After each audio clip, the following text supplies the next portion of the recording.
नमस्कार दोस्तों, मेरा नाम डॉक्टर देवेंद्र मित्तल है और ये मेरा चैनल है doctor Devendra Mittal and health updates. Last video पे आप लोगों ने बहुत सारा मुझे प्यार दिया, बहुत सारे लाइक्स आए, बहुत उस वीडियो को शेयर किया गया और मेरे चैनल का सब्सक्रिप्शन बढ़ा, जिससे मुझे बहुत हौसला मिला। काफ़ी लोगों ने मुझसे बहुत सवाल पूछे, मेरे पास ढेर सारी ईमेल की क्वेरीज आई। जितना हो सका मैंने लोगों को जवाब दिया, लेकिन काफ़ी सवालों के जवाब अभी देने बाकी हैं क्योंकि मेरे पास बहुत सारी क्वेरीज आ रही हैं। तो प्लीज़ अगर 1-2 दिन का डिले होता है तो आप उसको कंडोन करें। मैं आपकी हर एक क्वेरी का जवाब आपको ईमेल के माध्यम से दूंगा। इन केस अगर मुझे कोई कंसल्टेशन आपको देना पड़ा फ़ोन के माध्यम से, वो भी मैं आपको दूंगा, provided that it is your genuine query. Secondly, ये नॉन प्रॉफिट चैनल है, तो प्लीज़ इस चैनल से मुझे कोई इनकम नहीं है। मैं चाहता हूँ कि आप इस चैनल को आगे लोगों को फॉरवर्ड करें और उनको मोटिवेट करें कि वो इसे सब्सक्राइब करें, क्योंकि इस पे जो मैं हेल्थ एजुकेशन वीडियोस बनाता हूँ या जो मैं भी आपको हेल्थ के टॉपिक्स के बारे में, कोविड-19 के टॉपिक्स के बारे में या और जो इंसिडेंटल टॉपिक्स हैं, जैसे जो मैं आगे वीडियोस बनाऊंगा hypertension, diabetes and associated disease, वो सारी फ्री ऑफ कॉस्ट होंगी और उसमें मैं लाइफस्टाइल मॉडिफिकेशन वीडियोस भी आपको बना के दूंगा, जिससे आपका बहुत फ़ायदा होगा। Now coming to the point, कि आज का टॉपिक है कि 5 इंपॉर्टेंट टेस्ट जो आपको कोविड से ठीक होने के बाद करवाने चाहिए। आमतौर पे डॉक्टर्स बहुत सारे टेस्ट लिख देते हैं पेशेंट्स को कि आप ये टेस्ट भी करा लो, आप वो टेस्ट भी करा लो, आप सिटी स्कैन करा लो, आप 2D इको करा लो। हालांकि मैं इसके पक्ष में नहीं हूँ। 2D इको, सिटी स्कैन उन पेशेंट्स के लिए एडवाइजेबल है जो मॉडरेट टू सीवियर कैटेगरी के कोविड के केसेस में थे, जो रिकवर होके आए हैं, प्लस जिनको पहले से कोई कॉमॉर्बिडिटीज़ हैं, उन केसेस में सिटी स्कैन या फिर ECG या इको जैसे टेस्ट्स को रिकमेंड किया जाता है। बट मैं अगर ब्लड टेस्ट्स की बात करूं, जो मैं एक्यूट फेज़ रिएक्टेंट्स की बात करूं जो आमतौर पे कराए जाते हैं कोविड में, हमने उनमें से कौन से टेस्ट कराने हैं वो मैं आपको बताता हूं स्टेप बाय स्टेप। तो पहला जो टेस्ट है, बहुत इंपॉर्टेंट टेस्ट, वो आपको कोविड से ठीक होने के 3 हफ्ते के बाद करवाना है। That is after 3 weeks of covid recovery, that is antibody test. तो कोविड-19 एंटीबॉडी टेस्ट, IgG एंटीबॉडीज़ वाला टेस्ट करवाना है, because they are neutralising antibodies. वही एंटीबॉडीज़ आपके शरीर में कोविड के इन्फेक्शन से लड़ने में कारगर होती हैं, और जितनी ज़्यादा कोविड-19 IgG एंटीबॉडीज़ होंगी, उतना ही ज़्यादा आपको कोविड के खिलाफ प्रोटेक्शन मिलेगी। और इनसे ये भी डिटरमाइन होता है कि आपने वैक्सीन कब लगवानी है और वैक्सीन आपने कितना डिले करनी है, राइट। तो कोविड-19 एंटीबॉडीज़ IgG टेस्ट, आपको टोटल एंटीबॉडी टेस्ट नहीं करवाना। Second important test is CBC, that is complete blood count. Complete blood count में हम 2 चीज़ें देखते हैं। पहला TLC which shows your infection. अगर TLC आपका 11,000 से नीचे है तो मतलब आपको इन्फेक्शन ठीक हो गया है।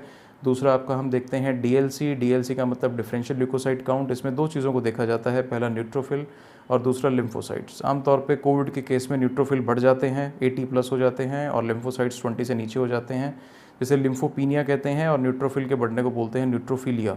तो जब तक न्यूट्रोफिलिया है और लिम्फोपीनिया है, मतलब आपको माइल्ड रेजिडुअल इन्फेक्शन है कोविड का, जो लंग्स में भी हो सकता है या बॉडी के किसी भी हिस्से में हो सकता है। तो अगर आपका CBC नॉर्मल आता है कोविड ठीक होने के बाद, then you don't have to worry.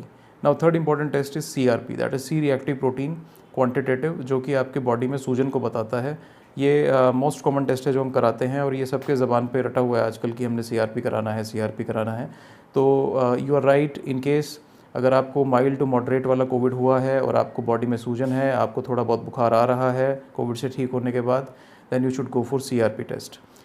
CRP की वैल्यू आमतौर पे लैब रेफरेंस की रेंज पे वेरी करती है, लेकिन हम मेडिकल टर्म्स में ये मानते हैं CRP less than 1 is very good and you don't have any problem if your CRP is less than 1. Now fourth test coming to this is fasting lipid profile, जिसे हम आम भाषा में कोलेस्ट्रॉल का टेस्ट कहते हैं, जो कि खाली पेट कराया जाता है। फास्टिंग लिपिड प्रोफाइल से आपको ये पता लगता है कि आपका कोलेस्ट्रॉल तो ज़्यादा नहीं है, क्योंकि कई बार बॉडी में इन्फ्लेमेशन की वजह से LDL जो गंदा कोलेस्ट्रॉल है वो बढ़ जाता है, और गंदे कोलेस्ट्रॉल के बढ़ने की वजह से आपको फर्दर इन्फ्लेमेशन हो जाती है, जिससे CRP बढ़ जाता है। तो अगर आप कोविड से रिकवर हुए हैं तो आपको लिपिड प्रोफाइल जैसा टेस्ट भी करा लेना चाहिए। लास्ट टेस्ट जो मैं कहूँगा वो है D-डाइमर टेस्ट।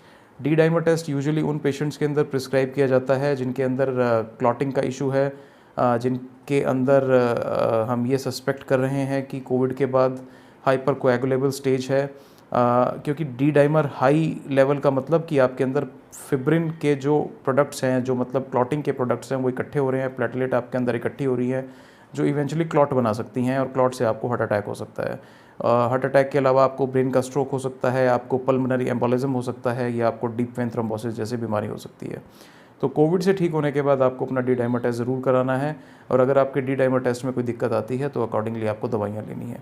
नो, ये जो टेस्ट हैं ये माइल्ड केसेस और मॉडरेट केसेस के लिए हैं।